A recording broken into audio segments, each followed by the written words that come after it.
Pemirsa, berjumpa di acara Breaking News bersama kami Duo Rukun Makmur. Saya Gigi Adiguna Dan saya pembaca berita. Maklum episode pertama akan banyak kesalahan. Saya Gigi Adiguna, pembaca berita yang kurang penting. Saya Sigitario Seno, apalagi saya pasti lebih nggak penting lagi. Memang nggak penting, di awal dah salah. Kita akan membaca berita-berita yang masih hangat. Masih hangat? Masih hangat. Ini saya pegang di laptop, hangat. Beritanya masih hangat. Masih berita-berita yang hot. Masih jadi bahan perbincangan masyarakat ya. Di mana-mana kalau kita ke angkringan, katanya mau bawa berita atau nongkrongnya di angkringan. Nah ini meja angkringan yang kita pakai. Oh iya. Mejanya itu kita ambil dari angkringan. Bacakan berita pertama. Boleh, ayo. Yang masih hangat ini seputar dengan dunia vaksin. Oh, dunia fashion ini dunia vaksin. Dunia vaksin. Karena kemarin adalah dimulainya program vaksin nasional ya. Betul. Di mana apa istilahnya gelombang pertama ada Pak Jokowi dan tokoh-tokoh publik. Nah, ini kan kemarin sempat ramai. Ya, benar. Ada sempat ramai, ada berita Raffi Ahmad yang berkumpul itu setelah divaksin. Nah, beritanya Raffi Ahmad memang, tapi akhirnya memang Raffi Ahmad meminta maaf, menyesal dan minta maaf. Iya. Raffi Ahmad menyesal dan minta maaf soal kumpul-kumpul tanpa masker. Iya. Padahal sebenarnya yang mempermasalahkan cuma Sherina. Enggak ya, kita juga ya, Sherina tapi yang retweet itu banyak banget. Iya, iya. Itu jadi dia sebenarnya pesta ya, kalau nggak salah pesta diundang. Oh, enggak ya. Ya kayak kita kumpul-kumpul mungkin di keluarga gitu loh. Ya. Kumpul keluarga, cuma masalahnya adalah karena mereka public figure dan Raffi habis disuntik. Ya, habis disuntik vaksin. Harusnya menghargai gitu loh. Betul, ya. betul. Dan bocor lewat IG story, itu masalahnya. Harusnya habis divaksin itu ya tinggal nerima Ultramilk, udah selesai. Bawa bubur kacang hijau ya. Tidur ya. Kalau kata Menteri Kesehatan katanya beliau ngantuk habis divaksin itu. Ngantuk. Iya, sidang. Karena memang semalam belum tidur. Sidang ikut sidang DPR gitu loh, ditanya jawab sama DPR, beliau ngantuk. Ya, mungkin bukan pengaruh vaksinnya sih, mungkin lihat wajah-wajah anggota DPR memang buat ngantuk sih. Bikin tidur ya. Kedua, masih seputar vaksin yang katanya akan disertifikasi. Wah, ini ramai soal sertifikasi vaksinasi. Jadi gimana? Disebut jadi pengganti syarat perjalanan. Benarkah? Wah. Benarkah pemirsa? Ini kan sebenarnya tanya pemirsa. Benarkah pemirsa? Malah tanya ini. Gimana sih beritanya itu ya? Ramai soal sertifikat. Kira-kira kalau Om Seno sendiri setuju tidak dengan jadi sertifikat ini bukan sertifikasi. Orang yang divaksin akan dapat sertifikat gitu. Isunya begitu. Lalu dia bebas perjalanan tanpa harus tes syarat perjalanan itu, tes PCR, tes. Jadi buat perjalanan ya? Buat perjalanan. Tak kira buat nyari kerja gitu. Bukan ada sertifikat. Sudah bisa juga ya ternyata. Dia ngumpulin berarti divaksin terus. Divaksin terus untuk ngumpulin sertifikat. Akan banyak peminatnya tuh mahasiswa kan. Sering banget yang kolektor sertifikat tuh akan vaksin baik. Jangan-jangan sertifikat vaksin ini terinspirasi oleh kegiatan mahasiswa. Bener. Bisa jadi. Anak UKM yang buat nih. Ada anak UKM yang bikin. Nah itu. Ada komentar lain, Om Sena? Saya sih selama pandemi ini memang nggak pernah melakukan perjalanan ya. Paling tempat main paling jauh saya Indomaret ya. Jadi dari rumah ke sini tadi? Ya nggak, maksudnya perjalanan luar kota. Luar kota. Jadi ternyata syaratnya memang harus tes kayak gitu ya. Ya. Baru tahu saya, sorry. Jadi ini sertifikat itu pengganti tes swab sama PCR ya. Isunya begitu, tapi ini belum diputuskan. Masih jadi polemik. Tadi sempat di media sosial juga sempat banyak yang tanya ini kalau sertifikat ya malah nanti orang tidak karena kesehatannya, tetapi karena pengen bebas masuk ke tempat-tempat lain. Berarti Pak Jokowi udah bebas nih ya jalan-jalan ya? Udah disuntik kan kemarin? Kalau sertifikat ini benar. Oh iya, belum keluar ya. Benar. Ya. Karena ini kan belum benar. Kalau sertifikatnya benar. Semoga benar. Kok semoga benar? Berarti semoga benar. Enggak, semoga memang benar rame. Benarkah ini kan pertanyaan ini kan? Benarkah ya kan? Ya. Rame saja. Berarti jawabannya benar gitu ya. Semoga benar gitu. Udah pilihan gandanya enggak ini ya?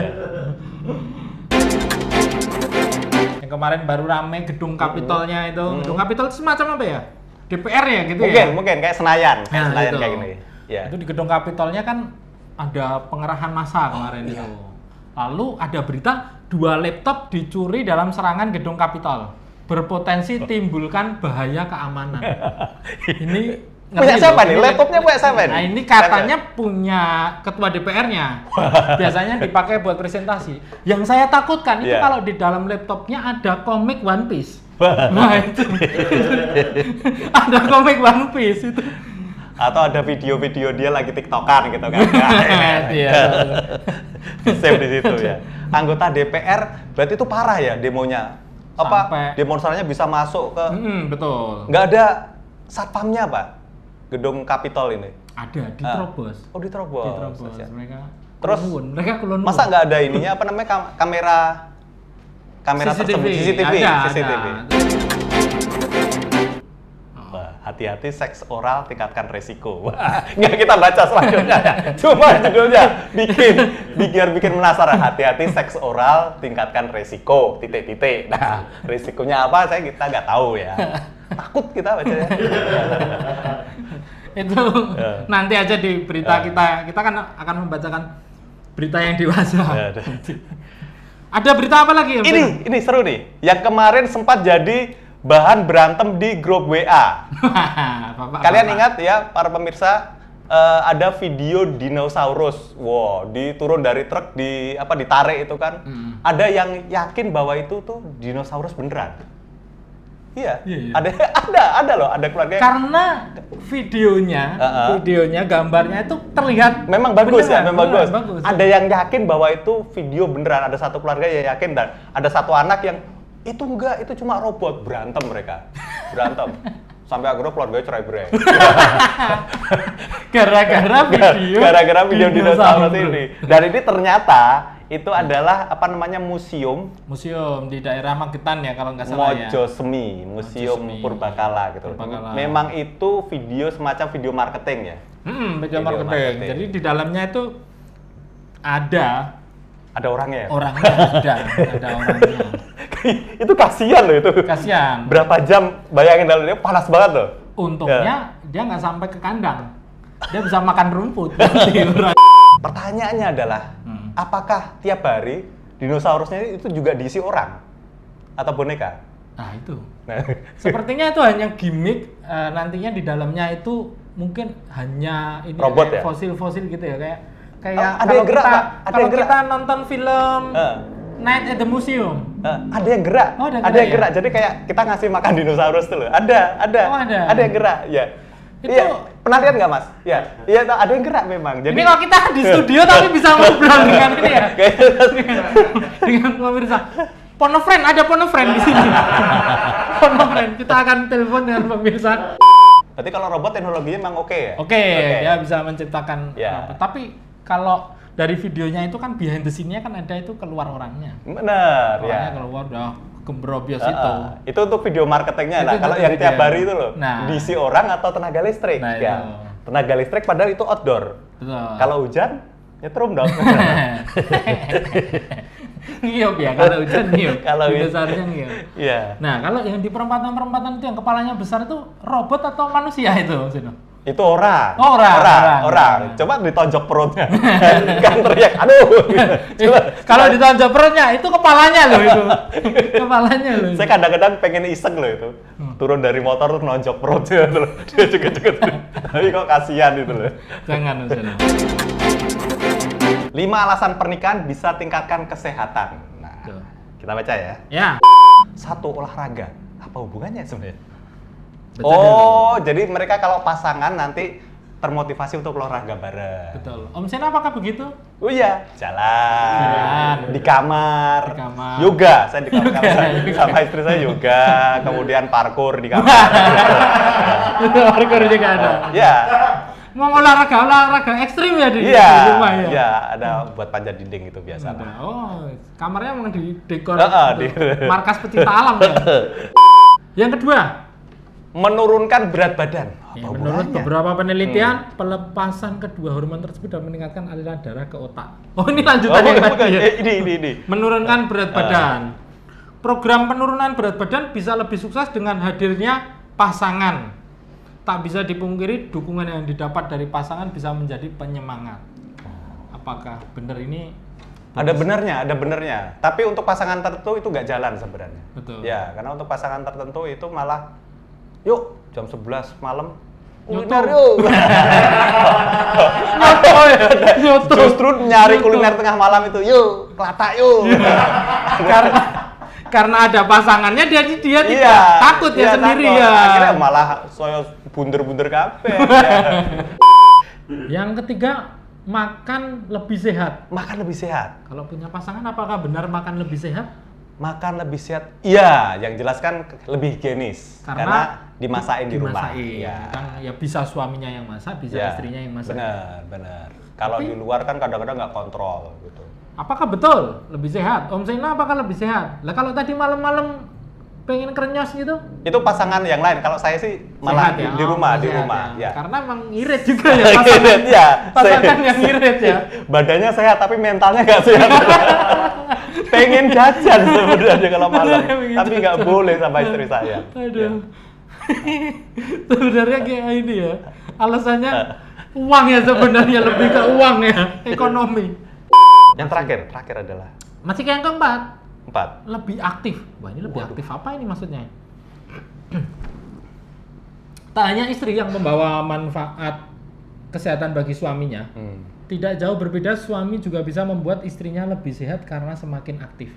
Suami juga. Ini arti aktif. Mungkin ini agak ini ya. Gerak terus mungkin ya. Apa gimana ya? Agak punya makna yang banyak ini ya. Bisa ya. Makna tanda petik atau ya. Iya, ini ya. Hal ini diungkapkan dalam hasil studi dari Sekolah Ilmu Kesehatan. Wah, ini stikesnya di Pittsburgh. Stikes tapi di Pittsburgh. Rehabilitasi University of Pittsburgh terhadap 3.075 wanita dan pria berusia 70 sampai 79 tahun. Wow. Gak usah dibaca ini. Mohon maaf ini Kak, prianya 70 sampai 79 tahun tapi dibilangnya lebih aktif loh. Ini mohon maaf kalau kita tertawa. Ini nggak sesuai segmennya Breaking News. Breaking News anak muda segmennya 70-79. Ngapain lagi nggak relate ya di Amerika. Orang berusia 70 tahun tapi lebih aktif loh ini. Mungkin di Amerika ya, di Amerika. Betul, mungkin postur tubuhnya berbeda ya. Mungkin pria di sana begitu bangun kan umur 70 itu ayo bersih kolam renang. Nguras. Mungkin. Jadi mereka aktif kolam renang ya. Nah, ini yang terakhir, meredakan stres. Menikah juga membantu meredakan stres. Salah satunya karena agenda liburan yang direncanakan oleh suami istri. Bila itu punya duit liburan ya. Sekali lagi memang uang itu yang memang menentukan. Banyak loh suami istri yang nggak pernah liburan malam.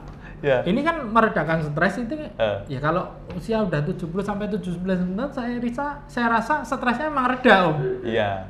Tapi yang menanti maut.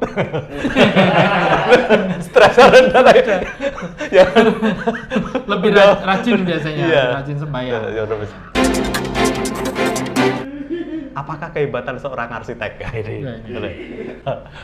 Apa kehebatan seorang arsitek? Apa kehebatan seorang arsitek? Pertanyaan pemirsa. Iya. Silakan dijawab pemirsa. Kami tunggu pemirsa. Kirim ke PO Box. Lawasman PO Box. Hubungi. Ada beberapa kehebatan lain seorang arsitek sebagai berikut. Mampu menerjemahkan keinginan seseorang untuk membangun rumah atau bangunan yang menjadi impiannya. Oh gitu. Kalau mau pengen rumah yang seperti apa, bisa tangan arsitek. Mahal nggak? Biasanya. Uang lagi.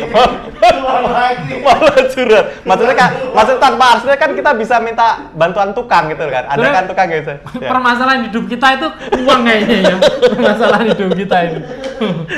Nggak, maksudnya kan ada kan tukang yang bisa, oh ya udah, saya wujudkan impian rumah bapak kayak gini gitu. Tukang, tanpa ya. harus dia punya gelar arsitek gitu loh ya. Yang kedua, mampu memadukan dan menggabungkan seni dan kreativitas dengan ketepatan perhitungan konstruksi bangunan. Wah, ini memang bangunan-bangunan tertentu. Ya, memang harus perhitungannya harus tepat ya. Tepat. Misalnya kalau jembatan nggak tepat dikit kan meleset. Ya, itu harus ini. Ambro. Nggak mungkin kalau cuma pos kampleng arsitek itu nggak mungkin. Nggak mungkin. Ya? Bikin gapura di depan kampung arsitek itu ya jarang. Itu warga aja udah bisa. Warga bisa itu. Berkontribusi pada budaya, artinya seorang arsitek menorehkan sejarah melalui karya-karya yang sudah ia bangun. Wah iya, benar sekali. Banyak karya-karya arsitektur yang misalnya apa? Pak Ridwan Kamil. Oh. Dia punya karya yang Museum Tsunami di Aceh itu. Oh itu Pak Ridwan Kamil itu, iya yang bangun dua. Jadi orang kan begitu lihat, wah tukangnya siapa ya ini? Bukan Pak Ridwan Kamil, tetap tukangnya siapa ya? Karena tukangnya ya ditanya ya. Yang keempat, dapat membantu membangun masyarakat dengan memperhatikan pembangunan lingkungan di sekitar. Seorang arsitek bisa berkontribusi untuk membangun komunitas melalui berbagai program pembangunan. Harusnya seperti itu ya. Jadi bangun tapi juga menyelaraskan dengan lingkungan ya, sekitar ya, alam benar, gitu ya. Ya. Seperti apa ya? Terakhir kemarin ada yang rumah pemenang itu loh. Yang bedah rumah? Bukan, rumah di Jakarta. Biaya pembangunan cuma 400 juta itu loh, menang sayembara internasional tuh. Itu kan menyatu dengan lingkungan. Oh gitu. Tanpa ada pagar, padahal di perkampungan bukan kumuh sih, masuk kampung gitu ya, di kampung padat penduduk gitu ya. Rumahnya itu indah banget tuh. Itu bisa bikin sesuatu di situ ya. Itu karya arsitek tuh, bener-bener. Karena yang memang yang baru hits juga kan itu kan bangunan-bangunan sederhana, Om Seno. Bangunan-bangunan sederhana biasanya di lahan yang sempit tuh, yang sering ngehits di media sosial tuh kan tinggi, bentuknya kota gitu toh. Terus minimalis banget, dalamnya paling cuma kaktus toh, dalamnya ada kaktus di pojokan. Itu udah sangat Instagramable gitu ya. Yang penting Instagramable walaupun fungsinya nggak ada, itu yang dipertanyakan. Itu yang repot itu kalau ada acara bapak-bapak. Kan repot, ya kan tempatnya sempit. Ini jelas sulit untuk acara-acara. Benar. Bapak-bapak rapat, ibu-ibu PKK itu agak sulit. Tapi bagus nih, kalau arsitek selama ini kan kita membayangkan arsitek tuh bangunnya hanya rumah-rumah yang mewah, gedung-gedung besar. Ternyata dia bisa, ada arsitek yang mau membangun tuh tadi rumah-rumah yang selaras dengan lingkungannya, dengan biaya yang cukup murah. Biaya lagi. Sekian pemirsa berita kita pemirsa, karena kita sudah kehabisan berita pemirsa. Ya. Iya. Oke pemirsa, demikian episode pertama dari Breaking News. Kami duo Rukun Makmur, saya Sigit Haryo Seno selaku pembaca berita kurang penting. Saya Gigi Adiguna selaku pembaca berita yang lebih tidak penting. Kami berdua undur diri, sampai jumpa di Breaking News episode kedua. Yes.